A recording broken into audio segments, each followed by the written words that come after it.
Has anyone ever challenged your faith and told you that there was no way to prove what you believe? And generally just said, faith is not provable scientifically. You can't prove what you believe scientifically. Well, I'm here to tell you that you can. That when it comes to the Christian faith and belief in the resurrection of Jesus Christ, we have hard, fast, scientific evidence of the resurrection. Specifically, in this age of fake news, doctored documents, and even deep fake videos where people can create computer-generated images that make you think something happened or a video happened that didn't, we have video evidence of the resurrection. Yes, I know that sounds crazy. Follow me. Video evidence of the resurrection of Jesus that cannot be faked. And I'm going to explain to you why. As I record this video, it is the Saturday before Easter.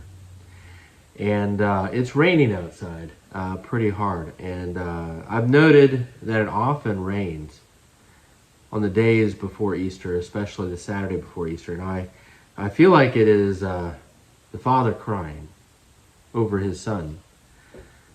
Thankfully, even though I grieve with the Father today for what the Son had to endure for us, I'm joyful over what comes next, over the resurrection. So there is an object that you've probably heard mention of at some point in your life. Most often people will talk about it dismissively because of some very fake scientific tests, or they were fake, badly performed scientific tests done in the 1970s on this object, and it's the Shroud of Turin. The tests done in the 1970s were by a group of atheists who, either by incompetence or intentionally, took a sample of the corner of the cloth of the Shroud of Turin and carbon dated it, knowing, they should have known at least, that that section of the cloth was a replacement piece that had been sewn into the Shroud of Turin after a fire burned a piece of it, burned a few of the corners of it. And because they tested that replacement piece, they came up with a later date for it and declared the cloth to be a medieval forgery. However, it is not possible. We have so much scientific analysis of the shroud today that, what these scientific tests have revealed to us are incredible. I guess I should have said, for those of you who are not familiar with the Shroud of Turin, it is claimed and believed that the Shroud of Turin, and frankly it is the burial cloth of Jesus Christ. And his image was burned onto it when he resurrected from the dead. And here's what we know. Let me just go ahead and lay out for you these facts I'm about to relate are what we can prove scientifically from the cloth. I want to repeat that so you understand. These facts that I'm about to run through, we can prove scientifically through scientific analysis of the Shroud of Turin. So from the Shroud of Turin, here's what we know. We know that a Jewish man was tortured for an extended period of time and scourged heavily. He was whipped with probably a cat of nine tails, is what it looks like from the shroud. And he suffered more than 400 serious injuries from that scourging. We know that this happened in Israel, around the Jerusalem area, in the 1st century AD. We also know that it happened around Passover, near the Passover time. Again, these are scientific things we can prove. We know that the Jewish man who was scourged, carried something very heavy and rough on his back, on both shoulders of his back, alternating shoulders. We know that this Jewish man at some point collapsed or fell. We know he collapsed to his knees and on his face at least once. We know that this Jewish man was crucified, that he died, and that he was stabbed in the side right about here with something about 2 inches wide and into the heart. We know that his body was laying in a limestone tomb. We also can prove that he was resurrected supernaturally and came back to life and was breathing. The cloth not only has data encoded in it that we can use to recreate a 3D model, a three-dimensional model of the body of this man, but it represents a video of his first breath. The cloth itself is a film negative, a video film negative of his first breath with frames showing the movement of the breath. Not only that, but the name of this man is also written on the cloth. And that name happens to be Jesus of Nazareth. So how do we know these things? Well, I'm going to run through them really fast. I'm putting in the description of this video links to 2 videos that kind of go through a lot of these facts a little bit better and more in depth. And there's plenty of documentaries you can search for on YouTube to see all this evidence laid out. So I'm not going to go through the details of the evidence. You can research that on your own. You can watch the 2 I'm putting there if you want more. You can keep looking. But we know the man was Jewish because his blood type shows he was Jewish. Science shows that there is real human blood of a Jewish male, on this cloth. Furthermore, we know that the man was tortured for an extensive period of time because he has a chemical in the blood has a chemical throughout it called bilirubin, which only happens when your body has been injured. Your blood bilirubin only enters your blood at any significant levels when your body has been injured. And the amount of bilirubin in this Jewish man's blood was extreme. All right, so how do we know this happened in Israel? Well, there's a bunch of pollen, dozens of kinds of pollens on the cloth, and most of them come from Israel, from the land of Israel. Some of them are only found in plants that are around the Jerusalem area. How do we know? And in fact, the reason we know this happened around Passover is because a few of these pollens only come out during the March or an April period of time. So we know that this cloth was used extensively or primarily in an unprotected place in the Jerusalem area around Passover. We also know from the type of weave of the linen cloth that it is a 1st century cloth. We also know that from accurate carbon dating and other dating methods that have been used since the fraudulent test back in the 1970s. We know that the Jewish man carried something heavy on both shoulders because there are rough abrasions on both shoulders and bloody abrasions from what he carried. We know he fell because there is pieces of granite, little specks of granite, embedded in the man's knees that are on the cloth that came from the man's knees and from his nose. That's how we know he fell on his knees and his face. God is speaking. I don't know if you heard that thunder.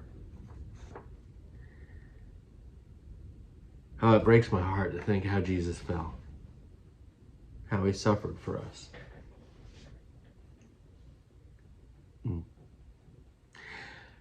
Scientifically speaking, we know that the stone that was embedded in this man's knees and nose is a stone that's found in Jerusalem only.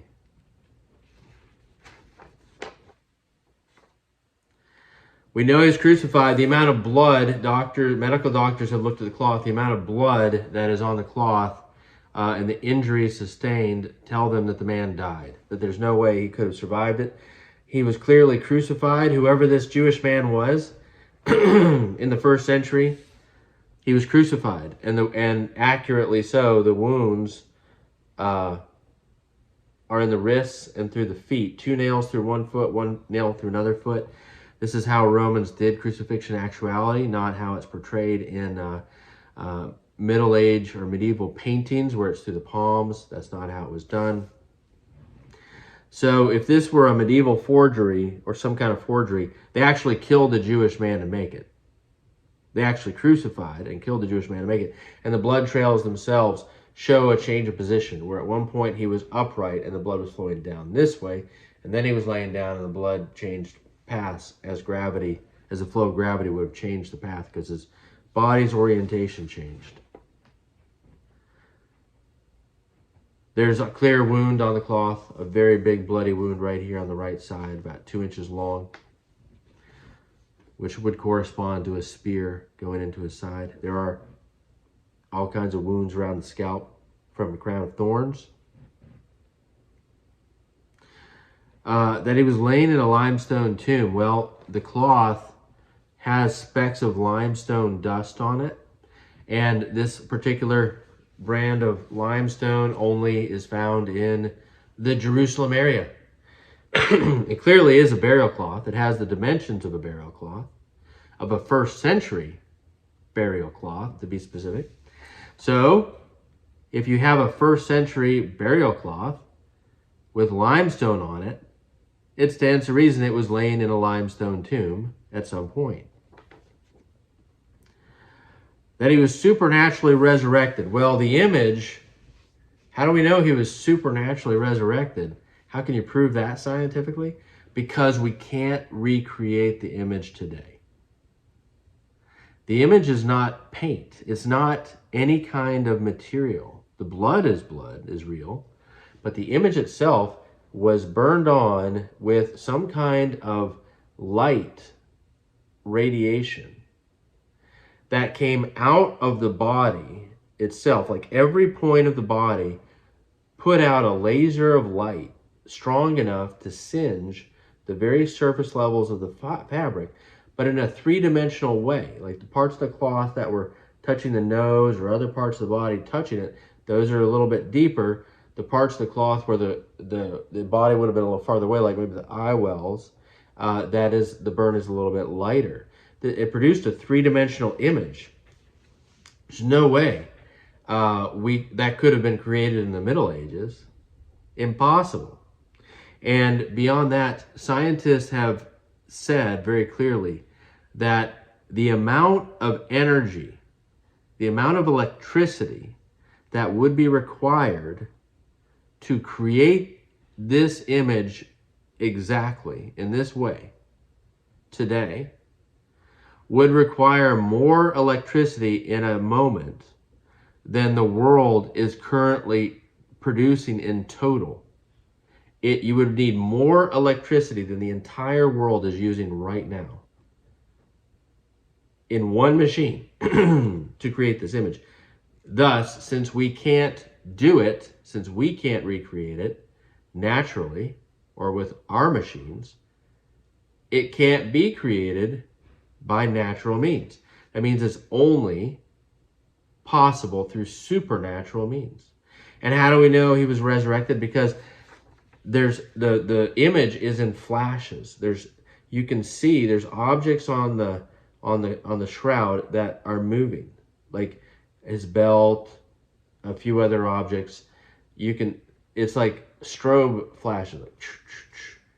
That's what I mean when I say it's video evidence, because that is what video is. Video is screenshots, flashes of images that are run together in series. And that's exactly what the shroud is. you have at least 3 or 4 flashes of light that captured his first breath. These objects are slightly moving because he's breathing in. This light came out of him with more power than the entire world can generate today, and captured the movement of his chest as he took his first breath. This is extremely strong evidence. We can't recreate it. How can you possibly look at this cloth and say that this is not absolute proof? What other proof could you be given? You didn't, if a person is wishing to disbelieve or doesn't want to believe in Jesus and the resurrection of Christ, they have witnesses. We have the Gospels. We have lots of eyewitnesses that says they saw him, but we haven't believed those witnesses. Well, now you've got hard, fast video proof. It is video. It's negative. It's film negative. A very brief video, but it's a video of his first breath. And it isn't deep fake because we have the physical object and we can't recreate it. It's not possible to have stronger factual evidence of the resurrection from the first century than that. And the kicker is they just discovered something new. Through computer analysis of the image on the cloth, they discovered these very faint outlines of letters on the cloth. And when they enhanced them, they discovered that the name Jesus of Nazareth is on the cloth. Not as a supernatural signature, but as there was apparently a couple of tags that the Roman soldiers put on his body to identify this body. And in Greek and Latin, in primitive letters, is written Jesus of Nazareth. So we have, again, hard scientific evidence that in the first century AD, around Passover in Jerusalem, there was a Jewish man who was severely tortured, carried something heavy on his back, fell into the ground in Jerusalem, was crucified, stabbed in the side, had some kind of thorny object piercing his scalp, died, was laying in a limestone tomb, and was supernaturally brought back to life in a powerful way that we can't reproduce today. And the name of the man, according to those who buried him before he resurrected, was Jesus of Nazareth. All of that is scientifically proven in the Shroud of Turin. I hope that inspires your faith. I am putting the links to those other 2 videos that I mentioned. They're brief ones in the video description here. I urge you to watch them with your family. They're very encouraging. And of course, there are much longer documentaries out there. There are documentaries that focus on a lot of different aspects of this, from the bilirubin chemical that's in the blood to the name to the fact that it flashes like a video film. There's just so many documentaries out there. Spend some time watching them. I mean, we have proof of what we believe. It's there.